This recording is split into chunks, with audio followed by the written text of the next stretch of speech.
Welcome to the Banker Lamp. Please enjoy the video. In this video, I will explain how to change oil in a Nissan Altima.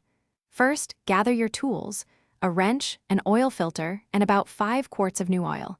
Make sure your car is on a level surface and the engine is cool to the touch. Safety is key, so always use jack stands if you need to lift the vehicle. This ensures a stable and secure workspace for the entire process. Now, let's get rid of that old oil. Locate the oil drain plug, usually found at the bottom of the oil pan. Position a suitable drain pan directly underneath it to catch all the used oil. Carefully loosen and remove the plug, allowing the old oil to flow out completely. This step is crucial for a clean and effective oil change, so take your time. With the old oil drained, it's time for the new filter. Unscrew and remove the old oil filter, then apply a thin layer of new oil to the gasket of your new filter.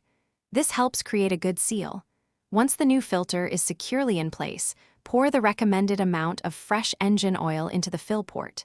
Typically, a Nissan Altima takes around 5 quarts. After adding the new oil, start your engine and let it run for a minute or two, then turn it off. Wait a few minutes, then check the oil level with the dipstick, adding more if needed. Also, inspect thoroughly for any leaks around the drain plug and the new oil filter. Remember to check the description for a link to these fantastic leak-proof containers and other great deals. Proper maintenance keeps your car running smoothly.